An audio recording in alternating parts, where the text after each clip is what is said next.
I thought we were going to talk about the future of man. Yes.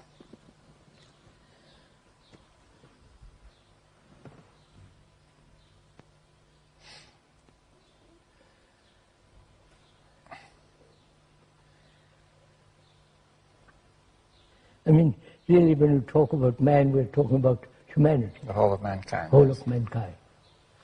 Not the British, or the French, or the Russian, or the American, but the whole of the future is all human beings. interlinked now, anyway. Yeah. As things are, from what one observes, the world has become tremendously dangerous. Yes. Terrorists, wars, and the national divisions and racial divisions. Some dictators who want to destroy the world and so on and so on. And also religiously there is tremendous separation. Yes, and I think there's the economic crisis and the ecological crisis. Yes, which ecological and economic problems. Problems seem to be multiplying more and more. So, what's the future of man? What's the future of not only the present generation, but the coming generation? Yes, well, the future looks very grim. Very grim. If you were quite young, and I was quite young, what would we do, knowing all this? What would be our reaction? What would be our life, our way of earning a livelihood and so on? Yes, well, I've often thought of that. For example, I've asked myself, would I go into science again? Yes. And I'm not at all certain now, because science does not seem to be relevant to this crisis. No. They are, on the contrary, they're helping. It makes it worse, yeah? Yes, they're helping. It might help, but in fact it isn't. Right? So what would you do? I think I would stick to what I'm doing. Well, that would be easy for you. For me, quite easy. But there are several problems, of course. I don't know if you want to discuss them. If a person is just starting out, he has to make a living, right? Of course. Now, there are very few opportunities now, and most of these are in jobs which are very limited. Limited, and unemployment right throughout the world. Yes. I wonder what you would do, knowing that the future is grim, very depressing, dangerous, and so uncertain. Where would you begin? Yes, well, I think one would have to stand back from all these particular problems of my own needs and the needs of the people around me. Are you saying one should really forget oneself for the time being? Yes. Even if I did forget myself,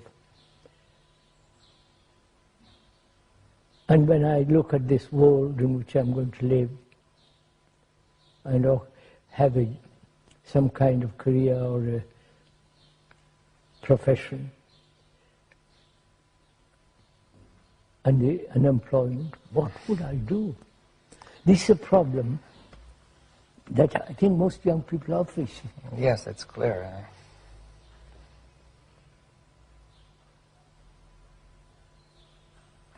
Well, have you something that you would suggest? Huh? Is there something you could suggest?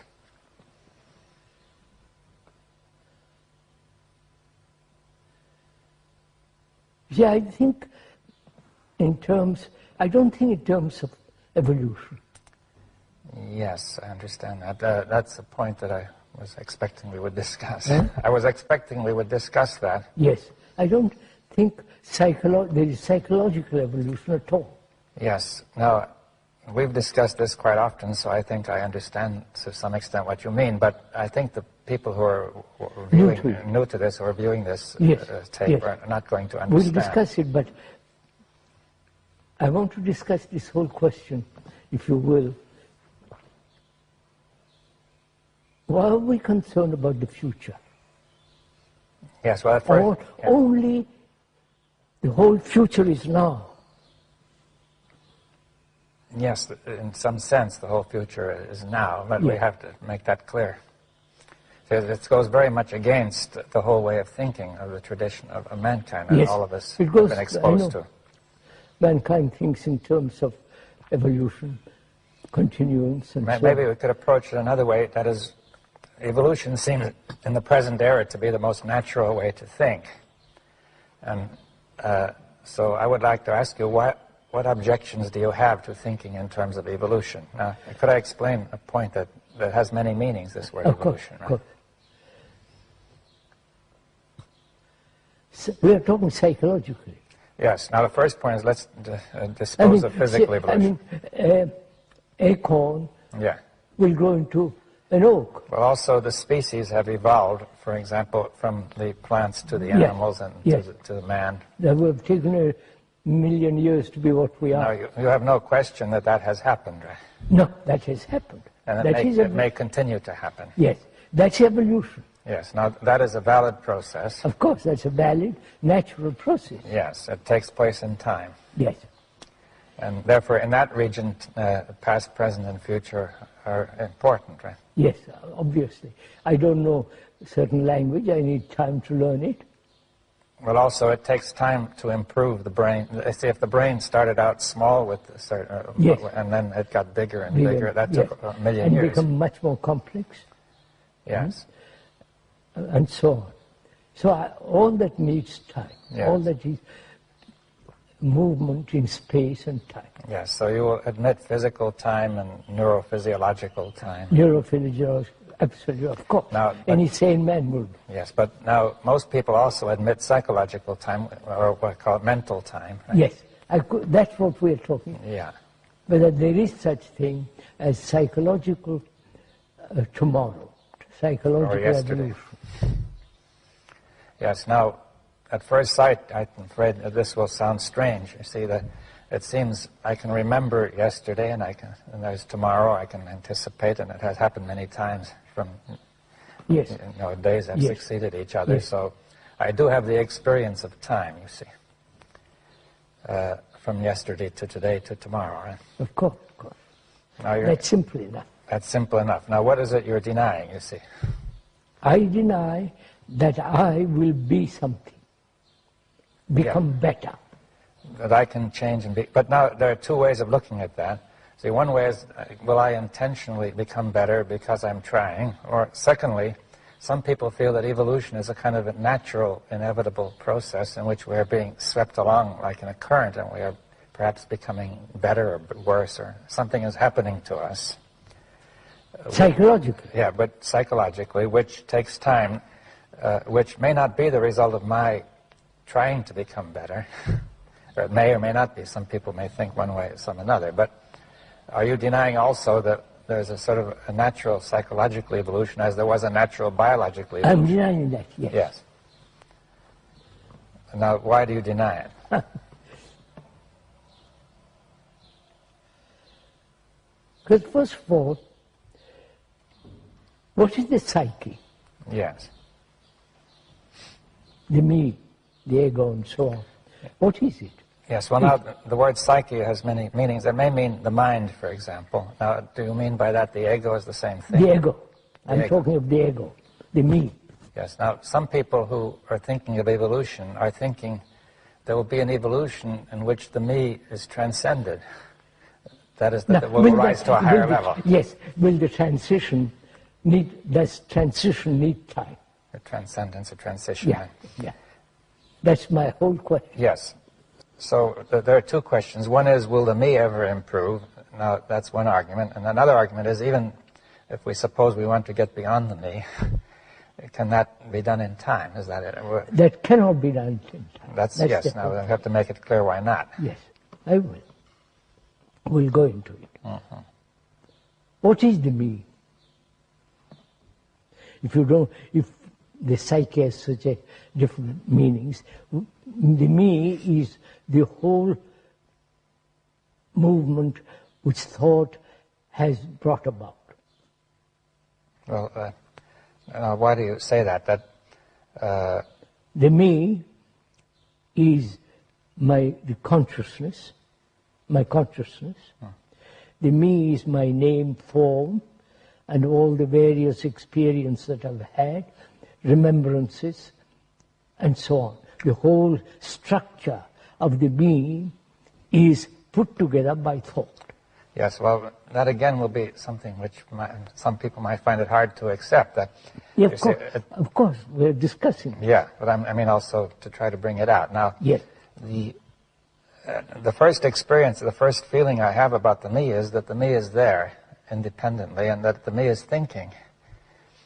Is the me independent of my thinking?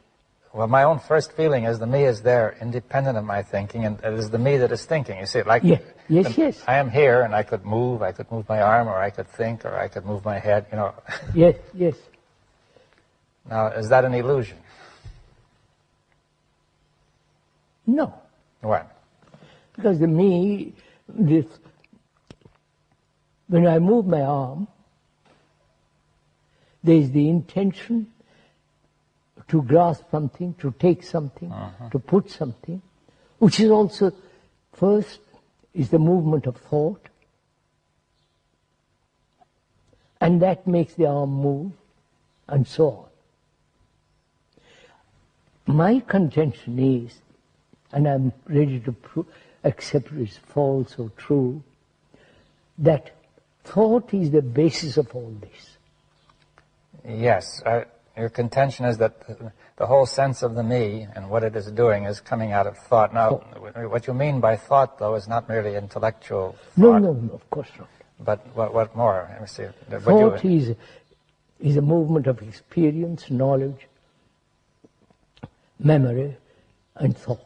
It's this whole movement. It sounds to me as if you mean the movement of consciousness as a whole. As a whole, that's right. And you say, and that now and you're saying that movement is the me, right? That whole, the whole content of that consciousness is the me. Yes. Well, there are quite a few. That me is not different from my consciousness. Yes. Well, someone might feel, but I think one could say that I am my consciousness, because if I'm not conscious, I'm not here, right? Of course. Now, is consciousness nothing but, say, what you have just described, which includes thought, feeling, intention, aspirations, memories, beliefs, dogmas, the rituals I perform, the whole, like the computer that's been programmed. Yes. Now, there are some. That certainly is in consciousness. Everybody would agree. But some people would feel, or many people would feel, that there's more to it than that. That consciousness may go beyond that. Let's go into it. It is the content of consciousness makes up the consciousness, the content. Yes, I think that requires, some understanding that, you see, the ordinary use of the word content is quite different. If you say that the content of a glass is water, right? Yes. So the glass is one thing and the water is another, right? No. It contains, the water glass contains the water. Now the word content would suggest that something contains it, right? All right. Consciousness is made up of all what it has remembered, beliefs, dogmas, rituals, the nationalities, fears, pleasures, sorrow. Yes. Now, if all that were absent, would there be no consciousness? Not as we know it. But there still would be a kind of consciousness. A totally different kind. Well, then I think you really mean to say that consciousness as we know it is made up. I said that. Oh, yes. Consciousness as we know it is all that. As we generally know it. Right? Yes. And that is the result of multiple activities of thought. Thought has put all this together. which is my consciousness, the reactions, the responses, the memories, the remembrances, extraordinary complex intricacies, subtleties, all that makes up consciousness. As we know it, right? Huh? As we know it, right? As I've said that. Yes. As we know it. Yes. Now, yeah. Whether that consciousness has a future. Yes. Does it have a past? Of course. Has a it's past. Remembrances. Yes, remembrance. So why do you say it has no future then? If it has a future, it will be exact the same kind of thing moving. The same activities, same thoughts, same modified, but the pattern will be repeated over and over again. Yes. Now, why are you saying that thought can only repeat? Yes. But there's a feeling that thought can develop new ideas, for example. But thought being limited, because knowledge is limited. If you admit that knowledge will always be limited. Yes, well, that again might require some discussion. Of course, we must discuss. Yes, you see. Now, why do you say knowledge is always limited? Because as a scientist, you're experimenting, adding, searching. So you're adding. And after you, some other person will add more. So knowledge, which is born of experience, is limited. Yes, though some people have said it isn't, they would hope to obtain perfect knowledge or absolute knowledge of the laws of nature. The laws of nature is not the laws of human being. Well, do you want to restrict the discussion then to knowledge about the human being, right? Of course, that's all what we're Or even talking there you about. could question whether that knowledge of nature is possible, Of course, too. we are talking about the future of man. Yeah, now, all right, so we're saying that man cannot obtain unlimited knowledge of the psyche, is that what Yeah, that's right. There's always more that's unknown. Yeah, there's more and more unknown. Yes. So, if once we admit that knowledge is limited, then thought is limited. Yes, thought depends on knowledge, and the knowledge does not cover everything. That's right. Therefore, thought will not be able to handle everything that happens. Right? That's what the politicians and all the other people are doing. They think thought can solve every problem. Yes, you can see in the case of the politicians that knowledge is very limited. In fact, it's almost non-existent. And therefore, when you lack the adequate knowledge of what you're dealing with, you create confusion. Right? Yes. So, then, as thought is limited, our consciousness, which has been put together by thought, is limited. Yes. Now, why does that mean can you make it clear that means we can only stay in the same circle? Same circle. See, one of the ideas might be, if you compare with science, that people might think, though my knowledge is limited, I'm constantly discovering. But what you discover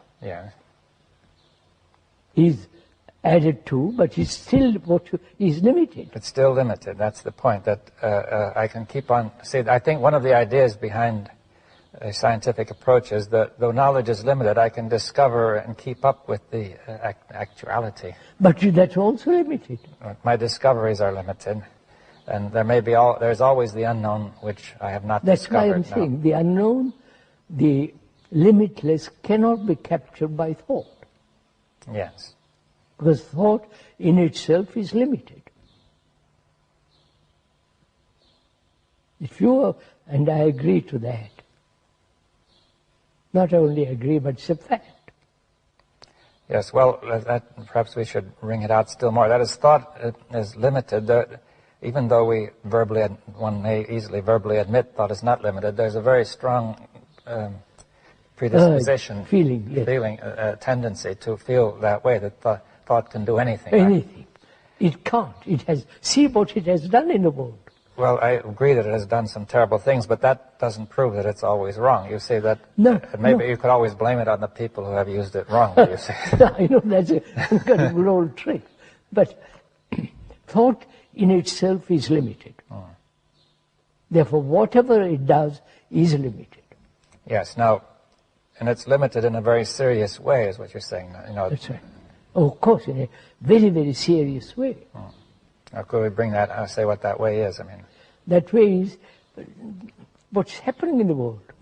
All right, let's look at that. The totalitarian ideals is the invention of thought. Yes, well, we could say that the people, the very word totalitarian means they wanted to cover the totality, but they couldn't. They couldn't. They couldn't, the thing collapsed, right? It's collapsing. Collapsing. Now, but then there are those who say they are not totalitarians. But the Democrats and all the rest of the Republicans and the Democrats and the idealists and so on, all their thinking is limited.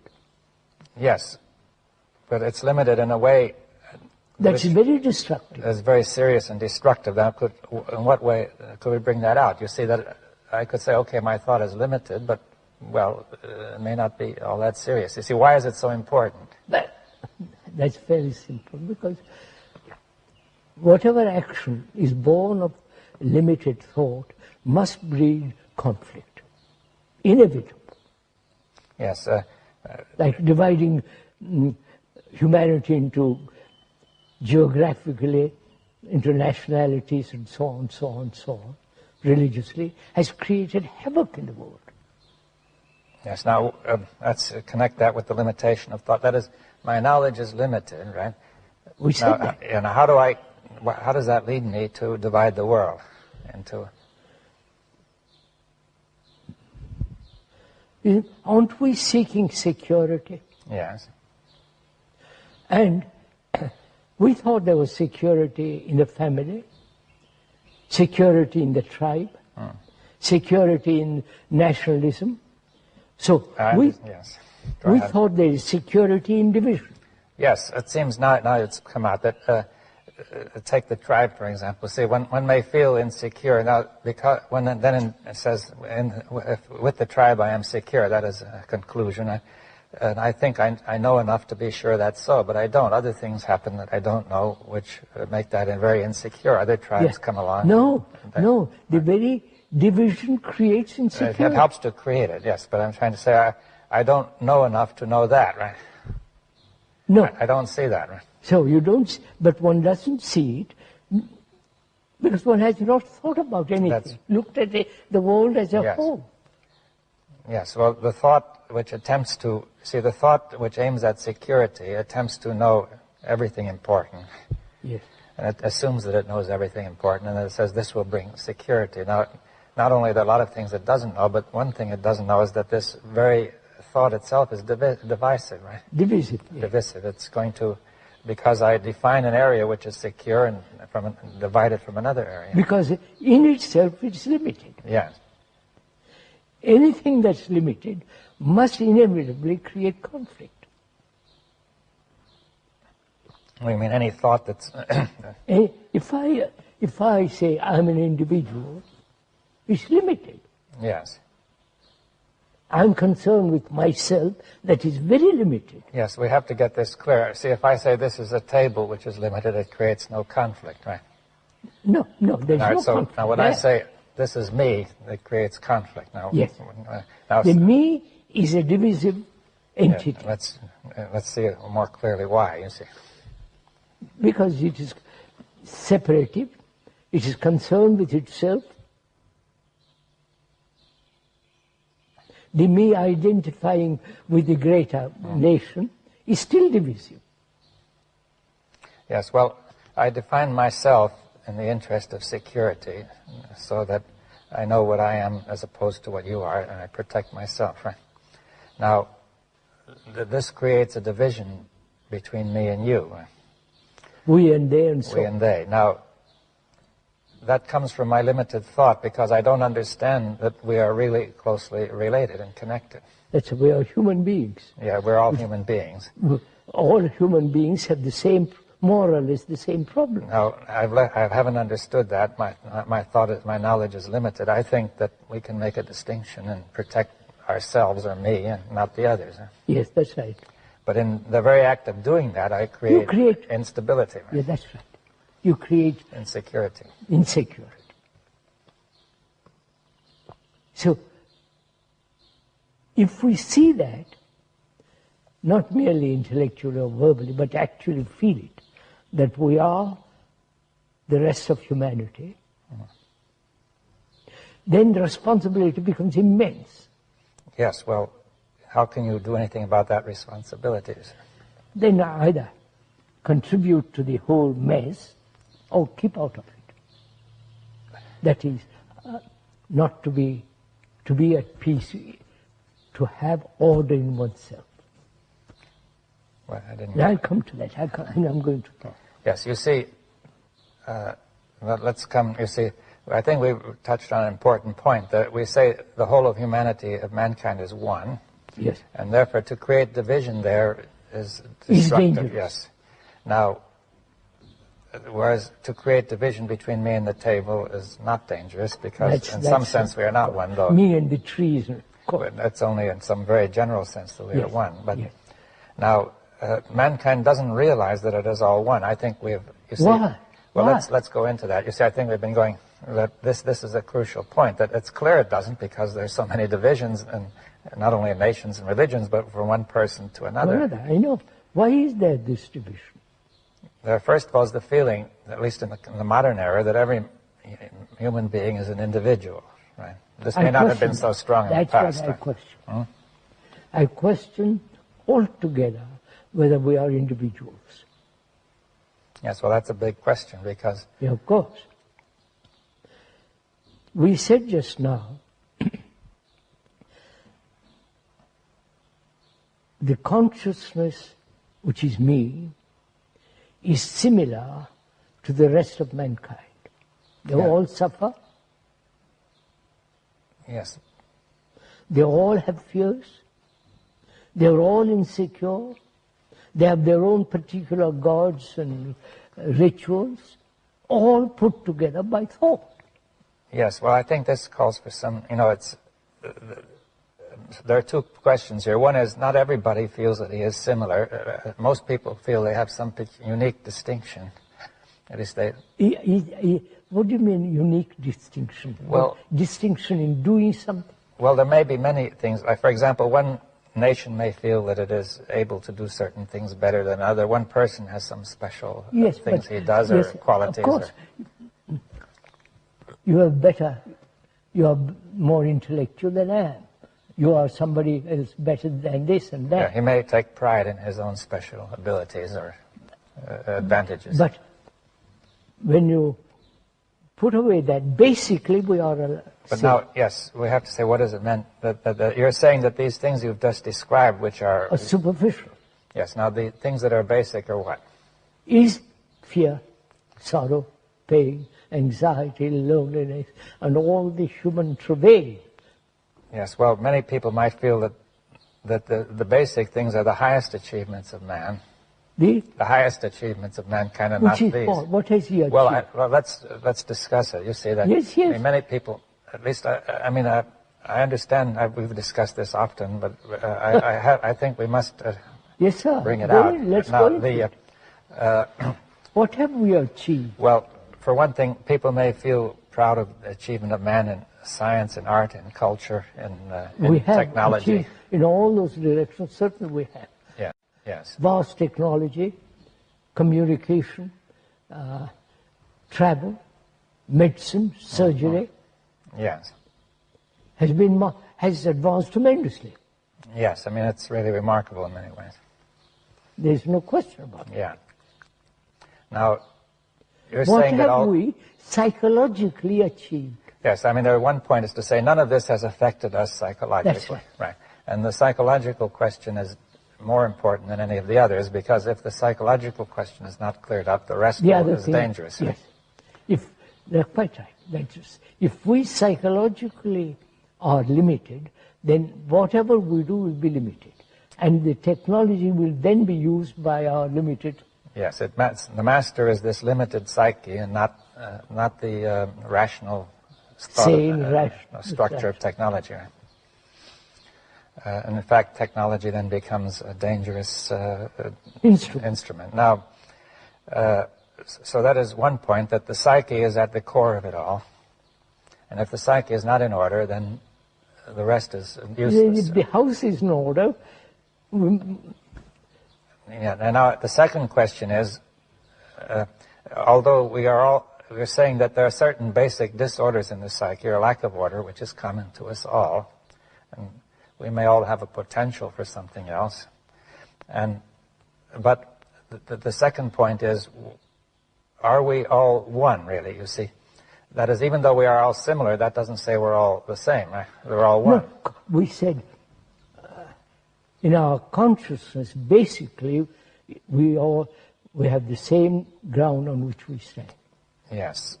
Well, that's, you see, from the fact, let's say, the human body is similar, it doesn't prove they're all the same. Of course, right? Your body is different from mine. Yes, we're in different places and different entities and so on. Now, well, I think you're trying to say that the consciousness is not an entity which is individual. That's right. The body is an entity which has a certain individuality. That's right. That all seems so clear. I think it may be clear, but I think... your body yeah. is different from mine. Yes. I have a different name than you. Yeah, well, we also have different, though similar material, it's different. We can't exchange, because the proteins in one body may not agree with those in the other. Now, many people feel that way about the mind, saying that there's a chemistry between people which may agree or disagree. No, but actually go deeper into the question. Consciousness is shared by all human beings. Yes. That's my whole point. Yes. Now, the feeling is that the consciousness is individual and that it is communicate, as it were, that it is... I think that's an illusion, because we are speaking of something that's not so. Yes, well, and what are you going to say that there is one consciousness of mankind? It's all one. It's all one, and that's important, because whether it's many or one is a crucial question. Yeah. Now, it could be many which are then communicating and building up a larger unit. Or you're saying from the very beginning it's all one. From the very beginning it's all one. And the sense of separateness is an illusion, right? And that's what I've said over and over again. That seems so logical saying. The other is insanity. Well, yes, now people don't feel that, one doesn't immediately feel that the notion of separate existence is insane, because one extrapolates from the body to the mind. One says it's quite sensible to say my body is separate from yours, and inside my body is my mind. And that, now, are you saying the mind is not inside the body? Now, that's quite a different question. Right. Let's finish with the other point. Yeah. If each one of us thinks that we're separate individuals psychically, we have done what we have done in the world is colossal mess. Well, if we think we are separate when we are not separate, then it will clearly be a colossal mess. That's what's happening. Each one thinks he has to do what he wants to do, fulfill himself. So he's struggling to be, he's struggling in his separateness to achieve peace, to achieve security, which that security and that peace is totally denied. Yes, well, the reason it's denied is because there is no separation. You see, if there were really separation, it would be a rational thing to try to do. But actually. But if we're trying to separate what is inseparable, the result will be chaos, right? That's right. Now, that's clear, but I think that it will not be clear to people immediately that the consciousness of mankind is one inseparable whole. Yes, sir. Inseparable whole. Absolutely right. And many questions will arise if you once even consider the notion, but I don't know if we have gone far enough into this yet, one question is, why do we think we are separate? Why? why do I think I'm separate? That's my conditioning. Yes, but how did we ever adopt such a foolish conditioning? From childhood, it's mine, my toy, not yours. Yeah, but the first feeling you get is, I say it's mine because I feel I'm separate. You see, Yes, now, one doesn't start out, see, it isn't clear how the mind which was one came to this illusion that it is all broken up into many pieces. I think it's again the activity of thought. Thought, in its very nature, thought is divisive, fragmentary, and therefore I'm a fragment. Yes, well, thought will create a sense of fragments. You see, you could see, for example, that once we decide to set up a nation, then we will be think we're separate from the other nation, and all sorts of things, consequences follow, which make the whole thing seem independently real, that you have all sorts of separate language and a separate laws and separate this, and you set up a boundary. And after a while, you see so much evidence of separation that you forget how it started, and you say, that was there always, and we are merely proceeding from what was there always. That's why I feel if one grasps the nature of thought,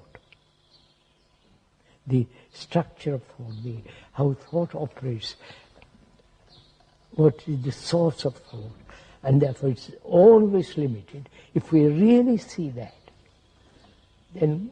Now, the source of thought is what? Is it memory? Memory. Yes. Memory is a remembrance of things past, which is knowledge, and knowledge is the outcome of experience, and experience is always limited. Yes, well, thought includes, of course, also the attempt to go forward, to use logic, to take into account discoveries and insights. You know. As we were saying some time ago, thought is time. Yes. Now, all right. So now that thought is time. Now, that requires more discussion too, because I see the first experience is to say time is there first, and thought is taking place in time. Right? I know. Now, for example, if we say that movement is taking place, the body is moving, and this requires time. Right? Now, to go from here to there needs time. Yes. To learn a language needs time. Yes, to grow a plant needs time. To grow the whole thing. All right, now, to paint a picture takes time. Well, we also say to think takes time. Right? So we think in terms of time. Yes, well, let's see, the first point that one would tend to look at is to say, just as everything takes time, to think takes time, right? Now, but you're saying something else, which is that thought is time. Thought is time. That is psychically speaking and psychologically speaking. Of course. Now, how do we understand that? How do we understand what? Thought is time. You see, it's not obvious. Oh, yes.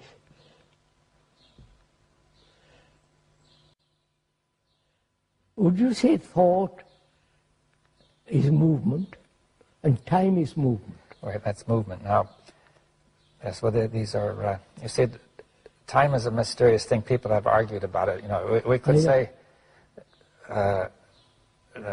that time requires movement. I could understand that we cannot have time without movement, right?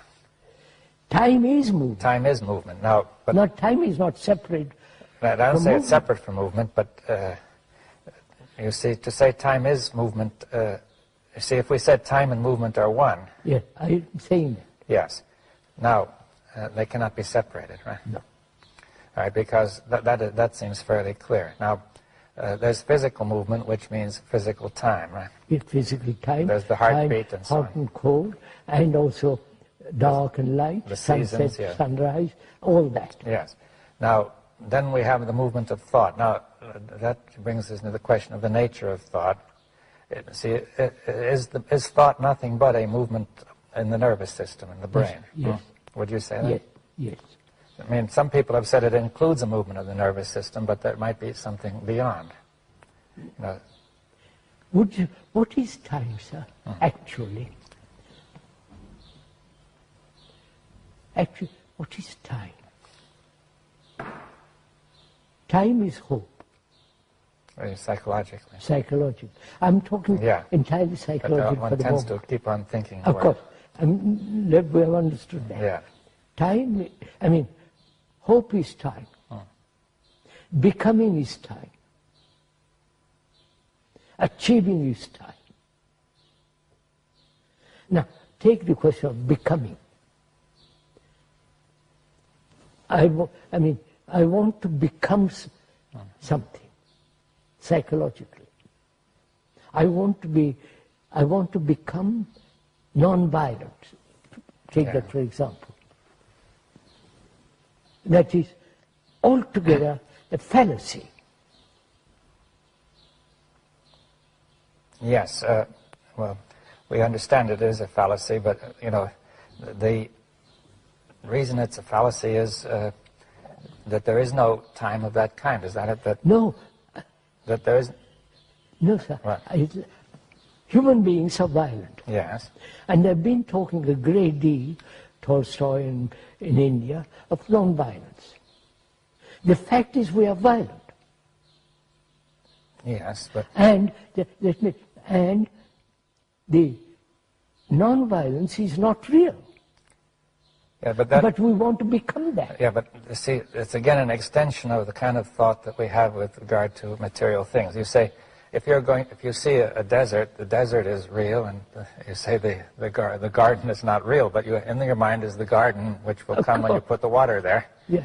So we say we can plan for the future when the desert will become fertile, right? That's all right. Now you're saying. Now we have to be careful.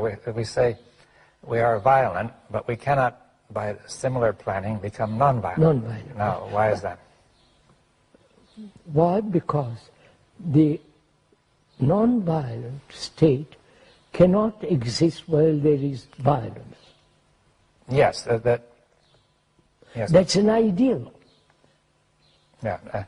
Well, one has to make it more clear, because you see, in the same sense, the fertile state and the desert don't exist together either. But you see, I think that you're saying that in the case of the mind, when you are violent, it has no meaning. That's the only state. That's all there is. Yeah, and not the other. The movement toward the other is illusory. It's illusory. Yes. So all ideals are illusory. Psychologically. The ideal of building a marvelous bridge is not illusory. No, you can plan it. Yeah. But to have psychological ideals. Yes, if you are violent and you continue to be violent while you are trying to be not violent, no, it's so obvious. It has no meaning, right? There's no meaning. And yet that has become such an important thing. So the becoming, which is to either becoming what is or becoming away from what is. Yeah, what should be, yes.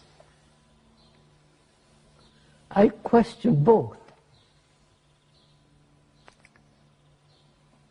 Yes, well, if you say there can be no sense to becoming in the way of self-improvement, or... That's... Self-improvement is something so utterly ugly. So we are saying, sir, that the source of all this is the movement of thought as time. When once we admit time psychologically, all the other ideals, non-violence, achieving some super state and so on, become utterly illusory. Yes. Now, when you're talking the movement of thought as time, that it seems to me that say that movement of thought, that time which comes from the movement of thought, is illusory, is it? Yes. That we sense it as time, but it's not a real kind of time. I mean. That's why we ask, what is time? Yes.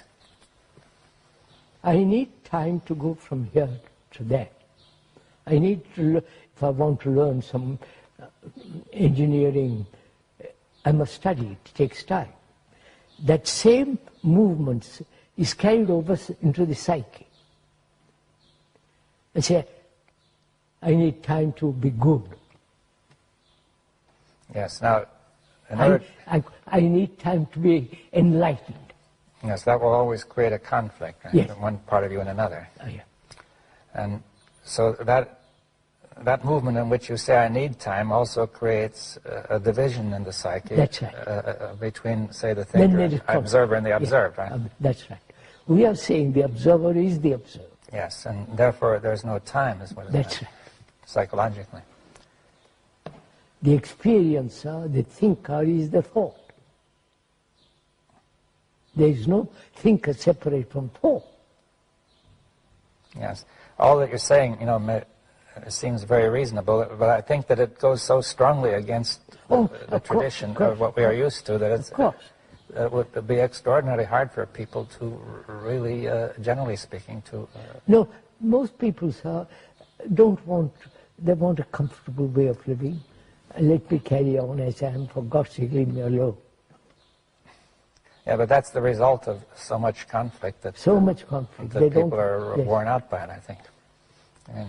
But in escaping from conflict or not, resolving conflict exists, whether you like it or not. So that's the whole point, is it possible to live a life without conflict? Yes, well, that's all implicit in what has been said. That's right. That the source of conflict is thought or knowledge, or the past. Right? So then one asks, is it possible to transcend thought? Yes. Or is it possible to end knowledge?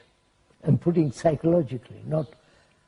Yes, well, we say ordinary knowledge of objects, material objects and things like that, knowledge of science will continue. Absolutely, that must continue.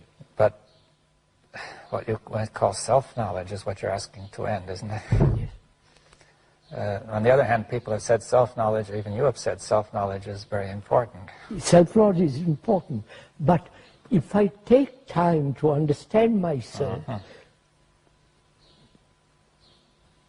that is, I will understand myself eventually by examination, analysis, and so on, watching my whole relationship with others, and so on. All that involves time. Yes, well... And I say that there is another way of looking at the whole thing without time, which is when the observer is the observed. Yes. In that observation, there's no time. Could we go into that further? I mean, for example, if you say there is no time, but still you feel that you can remember an hour ago you were somewhere else. I mean, that would be crazy. Now, in what sense can we make it that there's no time, you see? Time is division. Right? As thought is division, that's why. Thought is time. Yeah, time is a series of divisions of past, present, future. Yeah. So, thought is also that, division. So, time is thought, or thought is time. Yes, well, I mean, it doesn't exactly follow from what you said, but I mean, we've explained it. Let's go into it. Yeah. You see, at first sight, one would think that there are thought makes divisions of all kinds, with the ruler and with all kinds of things. It also divides up intervals of time, past, present, and future. Now, it doesn't follow from just that thought is time. You see.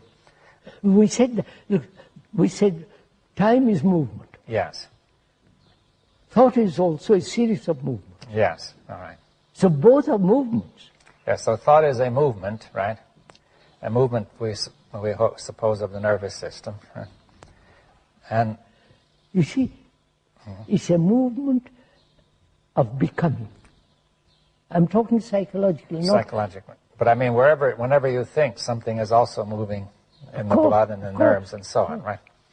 All right, now, when we talk of a psychological movement, do you mean just a change of content? Change of content. Well, what is the movement? You see, what is moving? So, look, I am this. Yeah. And I'm attempting to become something else, psychologically. Yes, so that movement is in the content of your thought, you see. Yes, right? Yes. So if you say, I am this and I am attempting to become that, then I am in movement, right? Yes. At least I feel that I'm in movement, right? Yes. No, but I am, say for instance, I'm greedy. Yeah. Greed is a movement. What kind of a movement is it? To get what I want. To get more, yeah. More. It's a movement. All right. And I find that movement painful. Suppose. And I try not to be greedy. Yes. The attempt not to be greedy is a movement in time.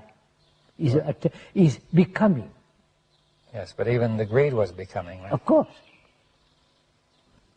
So, is it possible, that's the real question, is it possible not to become psychologically? Well, it seems that would require that you should not be anything psychologically. That is, as soon as you define yourself in any way, then... No, we'll define it in a minute. What? No, but I meant, look, if you say, if I define myself as greedy, or I say I'm greedy, or I'm this, or I'm that, then either I will want to become something else or to remain what I am, right? Now, can I remain what I am? Mm-hmm. Can I remain not with non-greed, but with greed? And greed is not different from me. Greed is me. Yes, that will require, the ordinary way of thinking is that I am here and I could either be greedy or not greedy. Right? Of course. As these are attributes which I may or may not have. Now, but the attributes are me. Yes, now that again goes very much against our common language and experience. Of course, sir. That I am, instead of saying that I am my attributes, which suggests that the thought of attribution creates me, right, the sense of me. You see, all the qualities, the attributes, the virtues, the judgments and conclusions and opinions is me.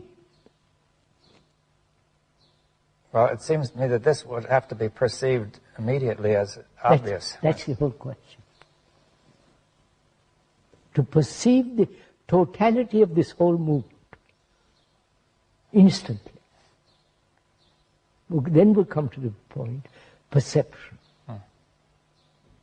Whether it's possible to perceive, it sounds a little odd and perhaps a little crazy, but it's not. Is it possible to perceive without all the movement memory?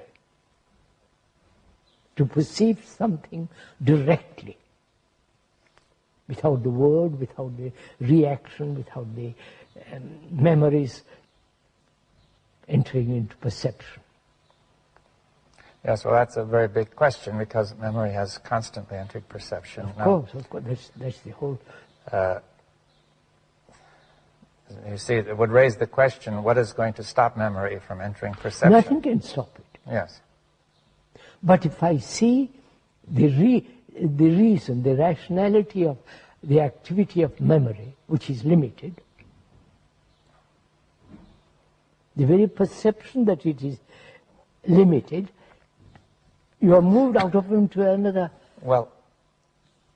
dimension. It seems to me you have to perceive the whole of the limitation of memory. Now, not one part. You can see in general that memory is limited, you see, that because now, but there are many ways in which this is not obvious, you see. For example, many of our reactions that are not obvious are maybe memory, but we don't experience them as memory, you see. Like you say, I experience me as being there presently and not memory, you see. That's the common experience. Suppose I say I want to become less greedy. Right? So I experience greed and I experience the urge to become as actual Actuality, and not merely the result of memory, but I say I can remember that I have been greedy, but this me the me is the one who remembers, not the other way around, that, of course. That memory creates me, right? So all this really comes down to, can man live, humanity live without conflict? That really basically that comes to that. Can we have peace on this earth? Yes, well, go ahead. And the activities of thought will never bring it about. Yes, well, it seems clear from what has been said that the activity of thought cannot bring about peace. It's inherently, brings about, psychologically, it inherently brings about conflict. Yes. If we once really see or acknowledge that, our whole activity will be totally different.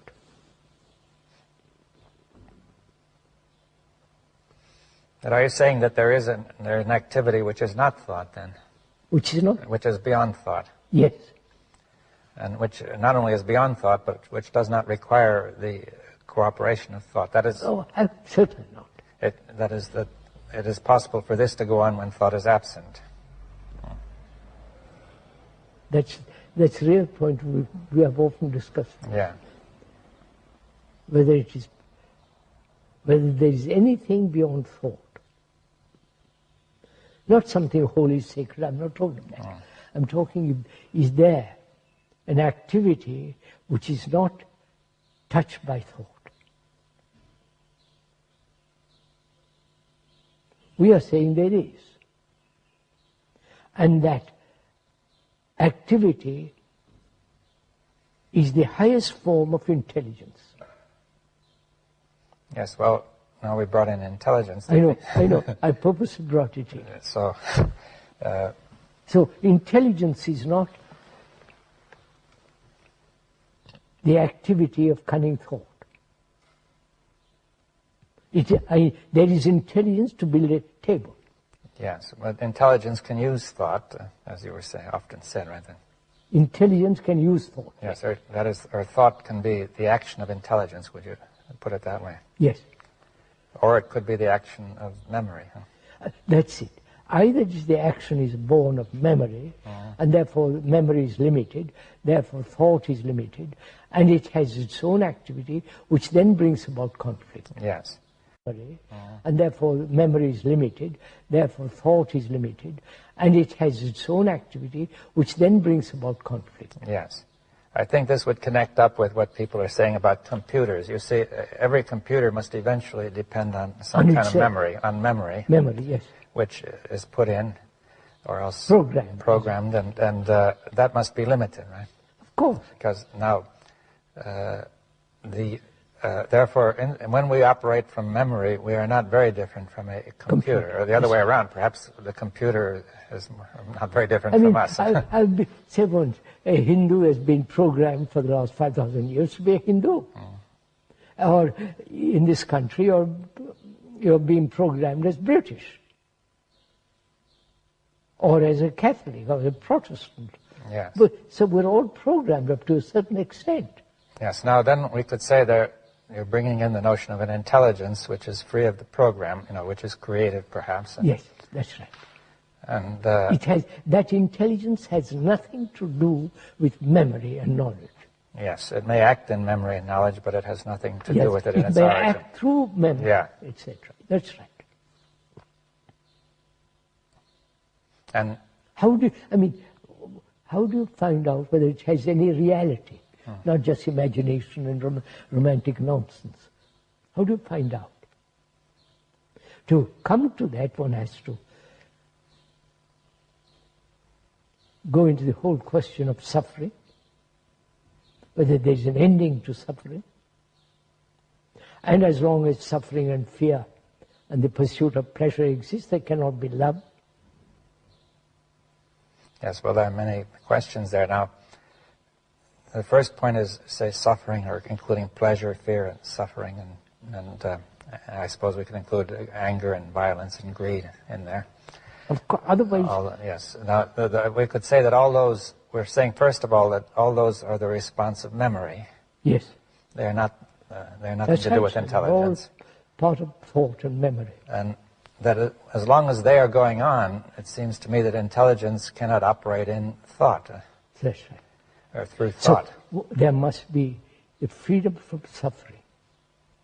Yes, well that's a very key point. Now, that's a really very serious and deep question, whether it's possible to end suffering, which is the ending of me. Yes, well, yes, again, of course, it may seem repetitious, but the feeling is that I am there, and I either suffer or don't suffer. That is, I either enjoy things or suffer. Yes, I know that. Now, I think you're saying that suffering arises from thought. It is thought. Identified. Yes, and that... attachment. So what is it that suffers? You see, there's this feeling, it's really the opposite of the feeling of pleasure, it seems to me, that whenever pleasure, memory may produce pleasure, and then when it doesn't work, it produces, when it's frustrated, it produces pain and suffering. Not only that, suffering is much more complex, isn't it? Yes. Suffering, what is suffering? Yes, well that's... The meaning of the word is to have pain, to have grief, to feel utterly lost, lonely. Yes, well, it seems to me that it's not only pain, but a kind of a total pain, yes. a very pervasive. But suffering is the loss of someone. Or loss of something very important, right? Yes, of course. Loss of my wife, or loss of my son, brother, whatever it is. And the desperate sense of loneliness. Yes, or else just simply the fact that the whole world is going into such a state. Of course. I mean, all the wars. And makes everything meaningless, you see. What a lot of suffering the Falkland Wars have created. Yeah. Well, all these wars, I mean, it's... And wars have been going on for thousands of years. That's why we are carrying on with the same pattern of the last 5,000 years or more of wars. Yes, now, one can easily see that the violence and hatred in wars will interfere with intelligence. Obviously. Now, it's not quite so obvious. See, I think some people have felt that suffering, by going through suffering, people become intelligent, purified, like going through the crucible, yes, the metal yes, being refined in the crucible, right? I know that through suffering you learn. Or you are purified in some way. You are purified. This is through suffering. Your ego is vanished. Yeah, dissolved, dissolved, refined. It doesn't. People have suffered immensely. How many wars, how many tears. And the destructive nature of governments. Yes, so they've suffered any number of things. I can multiply them. Unemployment, ignorance of yes, all well, disease, pain, everything. But you see, what is suffering really? Why does it destroy intelligence or interfere, why does suffering prevent intelligence? What is going on, really? Suffering is only concern, is a shock, I suffer. I have pain. It is the essence of the me. Yes, the difficulty with suffering is that it's the me that is there that is suffering. Yes. And this me is really being sorry for itself in some way. My suffering is different from your suffering. It isolates itself, yes. And it creates an illusion of some kind. We don't see suffering is shared by all humanity. Yes, well, but if we suppose we see it is shared by all humanity. Then I say, well, then I begin to question what suffering is. It's not my suffering. Yes, well, that's important. In order to understand the nature of suffering, I have to get out of this idea that it's my suffering. My suffering. Because as long as I believe it's my suffering, I have an illusory notion of the whole thing. Now that's, and I can never end it. yeah, well, but not if you treat it, if you're dealing with an illusion, well, you can do nothing with it. But you see, why, now we have to come back. Why is suffering the suffering of humanity? See, at first it seems that, I feel pain in the tooth, or else I have a loss, or something has happened to me, and the other person seems perfectly happy. Yes, that's right. But also he's suffering too in his own way. Yes, at the moment you don't see it. He doesn't see it, but he has his problems too. Right? So suffering is common to all humanity. Yeah, but the fact that it's common is not enough to make it all one. It's actual. Yes, but I want to say, are you saying that the suffering of mankind is all one, inseparable? Yes, sir. That's what I've been saying. As is the consciousness of mankind. Yeah, that's right. That when anybody suffers, the whole of mankind is suffering, right? If one country kills hundreds and thousands of human beings, the whole point is we have suffered from the beginning of time. We have suffered, and we haven't solved it. No, that's clear. It hasn't been solved. We haven't solved it. But see, we haven't ended suffering. I think you've said something. The thing you've said, which is that the reason we haven't solved it is because we are treating it as personal or as a small group where it cannot. That's an illusion. Now, any attempt to deal with an illusion cannot solve anything. Now, we would like to make it very clear. Thought cannot solve anything. Well, yes, because psychologically. the thought, you can say that the thought itself divides. Let's say, put it. Thought is limited. It is not able to see that this suffering is all one, right? Yes, and therefore it divides it up, right? That's mine and yours and theirs. That's and that creates illusion, which only multiplies suffering. Now, it seems to me that that the statement that suffering of mankind is one is inseparable from the statement the consciousness of mankind is one, right? We said that. Yes. Suffering is part of our consciousness. Yes. But one doesn't get the feeling immediately that this suffering belongs to the whole of mankind, you see.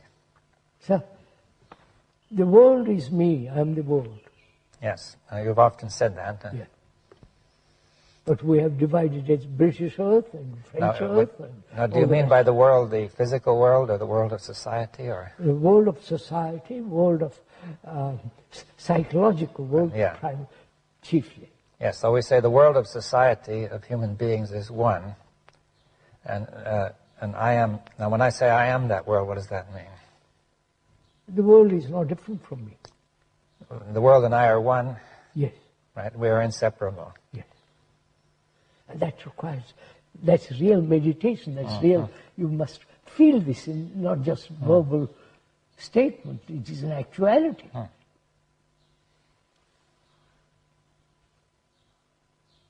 I am my brother's keeper. Yes, now many religions have said that. And they're just verbal statements. Well, and they don't keep it. They don't do it in their heart. Well, perhaps some have done it, but in general it's not being done, right? I mean, there may have been a few, right? That's not, we human beings haven't done it. Our religions actually have prevented it. Well, because of division. Every religion has its own beliefs and its own organization. Its own gods and its own saviors. Yes. So, from that, is that intelligence actual? Yes. Or is it some kind of fanciful projection hoping that will solve our problems? No, it's not to me.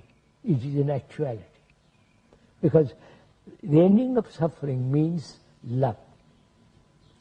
Yes, now, before we go on that, you see, we have to clear up a point about me. You see, you said it's not to me. Now, in some sense, it seems that you are still defining an individual. Yes, yes. Is that right? When I say I'm really not, I'm using the word I as a means of communication. It's not. Yeah, but what does it mean? You see, are you, in some way, let's say that there may be two people, say A who is the way you say, and B who is not, right? Yes. Now, so A says it's not, that seems to create a division between A and B. That's right. But B creates the division. Yes. No, so what is the relationship between the two? Yes. You see, B is creating... Yes, well, B is creating the division by saying I am a separate person, but it may confuse B further when A says it's not that way to me, right? Yes. So that's the whole point, isn't it, in relationship. You feel that you're not separate. Yes. And that you really have this sense of love and compassion. And I haven't got it. I haven't even perceived or gone into this question. What's your relationship to me?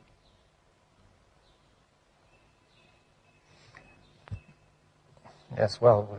Yes, what I'm saying. Your relationship, you have a relationship with me, but I haven't any relationship with you. Well, yes, I think one could say that the person who hasn't seen is almost living in a world of dreams psychologically. And therefore, the world of dreams is not related to the world of being awake. That's right. But the fellow who's awake can at least awaken perhaps the other fellow. You are awake, I'm not. Yes. And if I'm, then your relationship with me is very clear. But I have no relationship with you. I cannot. I insist on division, and you don't. Yes, in some way we have to say the consciousness of mankind has divided itself. It's all one, but it has divided itself of course. By thought, right? That's what we've been through. Yes, and that's why we're in this situation. That's why all the problems that humanity has now, psychologically as well as in other ways, is the result of thought. And we are pursuing the same pattern of thought. And thought will never solve any of these problems. So there is another kind of instrument, which is intelligence. Yes, well, that opens up an entirely different subject. Yeah, I know. And you also mentioned love as well, or compassion, right? Without love and compassion, there is no intelligence. Yes, and that you cannot be compassionate if you are attached to some religion, some post, you're tied to a post like an animal tied to a post, and it can think it is compassionate. Yes, well, as soon as your self is threatened, then you cannot, it all vanishes. But you see, what you really think is important. Self hides behind other things. Yeah. I mean, noble ideals. Yes. Right? It has immense capacity to hide itself.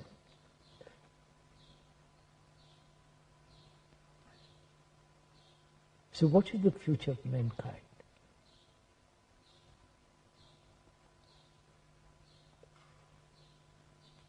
From what one observes, is leading to destruction. Well, that's the way it seems to be going, yes. Very gloomy, grim, dangerous, and if one has children, what is their future? To enter into all this?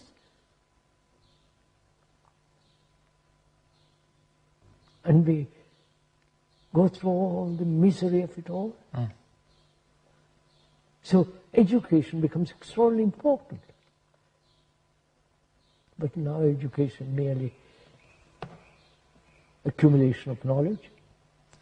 Yes, well, every instrument that man has invented or discovered or developed has been turned toward destruction. That's yes, sir, absolutely. They're destroying nature. The very few tigers now. Very few. Tigers and yes. They're destroying. They're destroying forests and agricultural land and overpopulation. Nobody seems to care. Well, I think people. Two things. One is people are immersed in their own problems, right? Immersed in their own little plans. Yes, and to save humanity. Well, most people are just immersed in their plans to save themselves, but others have plans to save humanity. But I think also there's a tendency toward despair implicit in what's happening now, that people don't think anything can be done. Yes. And if they think something can be done, they form little groups and little theories. That's what there are those who are very confident of what they're doing, and and those who lack confidence. Like most prime ministers are very confident. Right. But they don't know what they're doing. Really. But then most people don't have much confidence in what they're doing. I know. If you have tremendous confidence, I accept your confidence and go with you. Yes, but since thought is limited. Then we... That's how that is the future of mankind, future of humanity. I wonder if anybody is concerned with it. Or each person or each group is only concerned with its own survival. Well, I think the first concern is always has been with survival, either the individual or the group. You see, that has been the history of mankind. Therefore, perpetual wars. Yes. Perpetual insecurity. Yes, but this is, as you said, the result of thought, which makes the mistake of, on the basis of being incomplete, to identify the self, with a group and so on. You happen to listen to all this. You agree to all this. You see the truth of all this. Those in power will not even listen to you. No. They are creating more and more misery, more and more becoming dangerous. How do you then, what's the point of you and I agreeing, seeing something true? This is what people are asking. What's the point of you and I seeing something to be true? And what effect has it? Well, it seems to me that if we think in terms of effects, we are bringing in time. And also it's a wrong question. Yeah, we bring in time. We are bringing in the very thing which is behind the trouble. Trouble, yes. That is, their first response would be, we quickly must get in and do something to change the course of events. Therefore, form a society, foundation, organization, all the rest. But you see, our mistake is that to do that, we must think about something, and that thought is incomplete, right? We don't really know what's going on. Yeah. And people have made theories about it, but they don't know. No, but come down to it. If that's the wrong question, then as a human being, who is mankind, what is my responsibility? Well, I think it's the same as... Apart from effect and all that. Yeah, we can't look toward effects, we see. But it's the same as with A and B, that A sees and B does not, right? Yeah. Now, suppose A sees something and most of the rest of mankind does not, right? Then it seems that, one could say mankind is in some way dreaming, asleep. It's dreaming. It's caught in an illusion. Illusion, and the point is that to somehow, if somebody sees something, then his responsibility is to help wake that person, wake the others up, right? To get out of the illusion. That's just it. I mean, this has been the problem. That's why the Buddhists have projected the idea of the Bodhisattva, who is compassionate and is essence of all compassion, and is waiting to save humanity. Sounds nice. It's a happy feeling that there is somebody doing this, but in actuality